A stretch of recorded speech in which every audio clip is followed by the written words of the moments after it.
A Clarinha fez uma pergunta aqui, ó.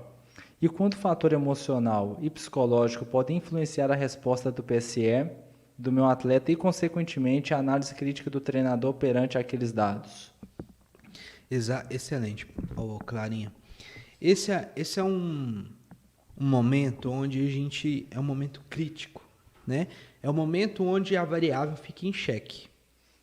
Por quê? Porque você identifica que é muito mais do que a sensação de esforço dele, né? São outros fatores. E nesse momento o que você vai precisar fazer é atuar nesses outros fatores contextuais para que isso influencie menos na percepção dele. Vamos supor que é uma prova na escola. Você vai ter que, antes da sessão, identificado aquilo, aquela possível influência, na sessão seguinte você já vai fazer, antes da sessão, um momento de interação com o seu atleta e de conversa com ele para que ele também entenda o quanto isso pode afetar o treino dele.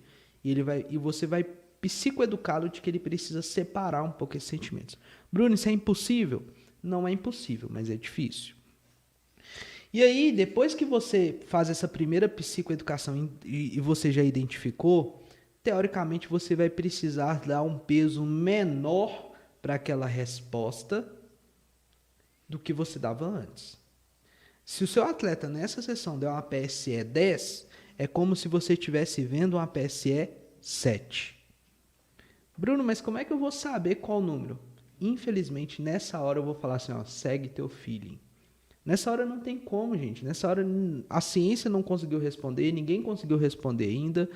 Então você vai ter que seguir o seu feeling de treinador, o seu feeling de preparador físico, o seu feeling de profissional, né? O que você conhece. Como é que você vai saber disso? Acabou a sessão, ele respondeu PSE 10. Você já identificou um fator emocional prévio. Aí você precisa fazê-lo refletir. Fala assim, foi PSE 10 mesmo? Você sentiu vontade de vomitar? Porque o vômito ele está muito relacionado à alteração de pH. A alteração de pH está relacionada à produção de hidrogênio. Produção de hidrogênio está relacionado à ativação do sistema anaeróbico lático. Esse sistema anaeróbico lático está relacionado à ativação de fibra do tipo 2, está relacionado a movimentos muito velozes, potentes de alta produção de força. Olha só aonde eu fui. Por um simples sentimento de ânsia de vômito. E aí você começa a fazê-lo refletir.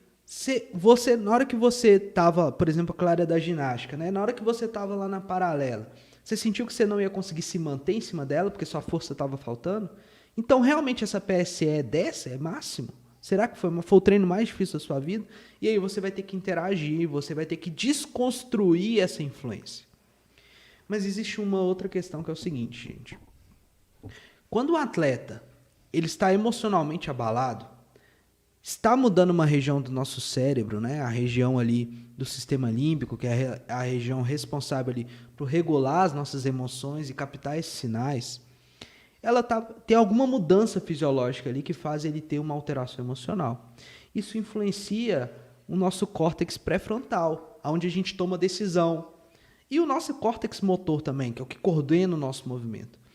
Um atleta emocionalmente abalado, ele vai produzir um menor trabalho mecânico. Isso é fato, isso é comprovado cientificamente. Ele vai correr na menor velocidade, ele vai suportar uma menor distância, ele vai produzir menos potência, ele vai produzir menos força. Então você já espera um trabalho mecânico menor. Mas só que mesmo ele executando um trabalho mecânico menor, esse estresse emocional é tão grande que faz com que o córtex dele tenha que fazer muito esforço para mesmo assim ele tentar subir isso e manter isso no nível elevado, mesmo ele não conseguindo.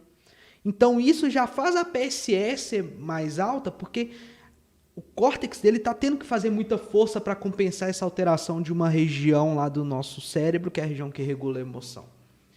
Então muitas vezes o PSE 10 é um PSE 10. Mas é um PSE 10 não pela alteração do trabalho mecânico e pela resposta fisiológica geral, mas pela alteração das respostas no teu cérebro. Aí entra um pouquinho de neurociência. E no monitoramento da carga isso é importantíssimo, porque um atleta que está tendo alterações cognitivas constantes ao longo da carga é um atleta muito mais propenso a entrar em overtraining. Fato. Né? É um atleta muito mais propenso a entrar em burnout, que é largar o esporte, é largar a atividade.